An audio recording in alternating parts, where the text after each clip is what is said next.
Okay, for you Forest King log splitter owners, this is the Forest King.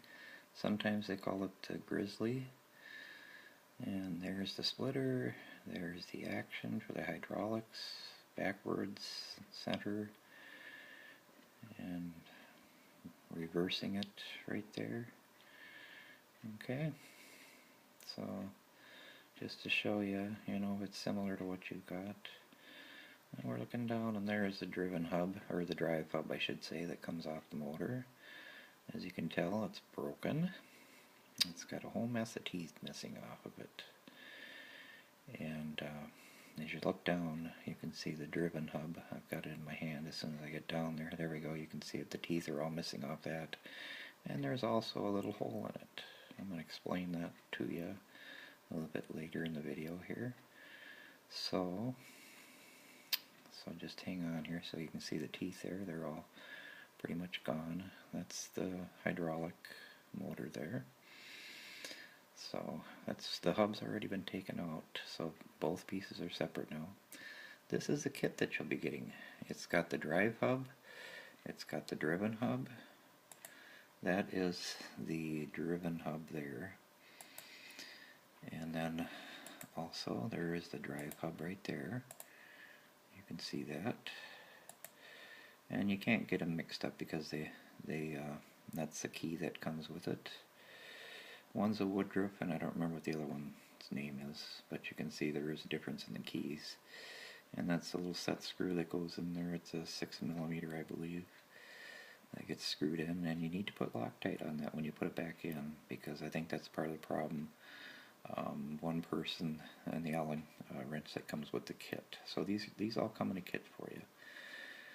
Alrighty, so yeah, there's the Allen wrench. So, okay, now I'm going to stop this video here. Oh, also down below, this is something you need to take a look at. The 6-bolted thing you see there is your filter. Okay, so I'm going to go out of that once. Now let's go into, I have another folder here. I'm going to bring that up if I can. There we go. Okay, let's start from here. This is kind of what the whole setup looks like. The hub, you can see, has been removed, and so you've got the drive hub here, and the driven hub is down here on the compressor. So basically you have to take the hub out. There's 4 bolts I should say, on each side.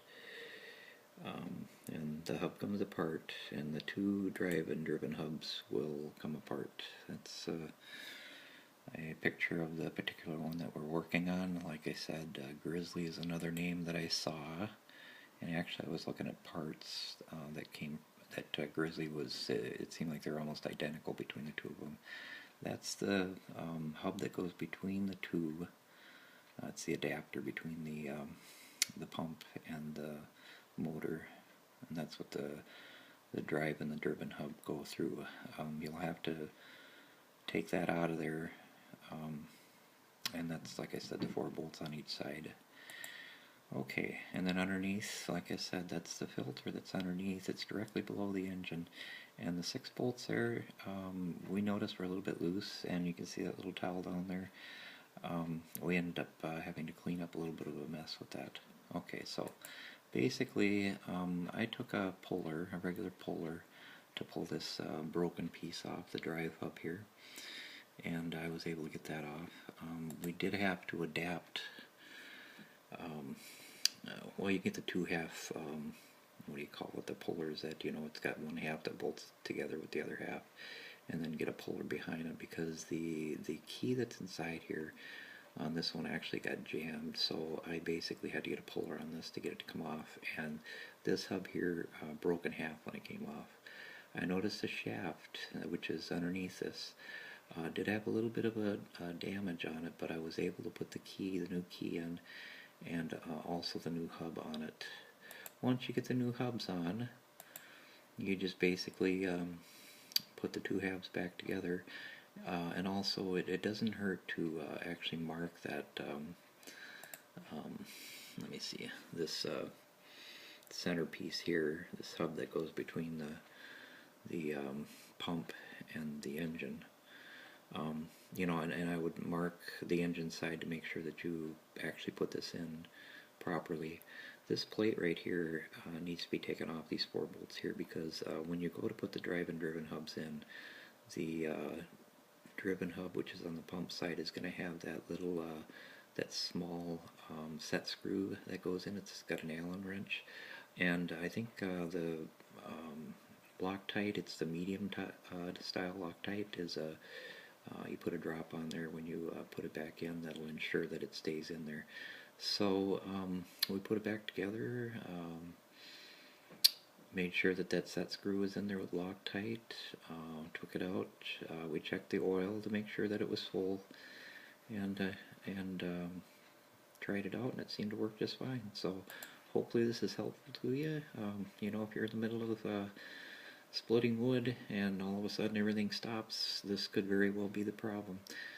The manufacturer, I do believe, did say that on some of these, the hubs, when they were heat treated, both the driven and the drive hubs, this is the driven because it's on the pump side, some of them weren't heat treated properly, and it made them fracture very easily. But I have a tendency to think that the set screw, which is, it's in about this area here, but I think in one of these other pictures, I might have a picture of it here, I'm not sure, but well, anyway, you'll see it when you spin the driven hub around, you'll see it in there. I think that set screw has a tendency of falling out, and so the Loctite is important, I think. You know, for me, I think to each their own. I would, you know, it wouldn't be a bad idea to talk to the manufacturer of that particular log splitter to see what he says. But I know a few people have said that it's a good idea to put like the, it's not the super Loctite, but it's like the in-between, you know, so that if you do have to tear this thing apart again, you don't want a Loctite that you're not going to be able to get in there with the Allen wrench to take this back out again. This splitter worked for many years. It was a good one, and basically it works great now after replacing these 2 hubs. So okay, well, that'll be it now for this video. If you do like this video and it's helpful, I hope you make sure that you click on like on the video, and I thank you for your time, and hopefully this will help you.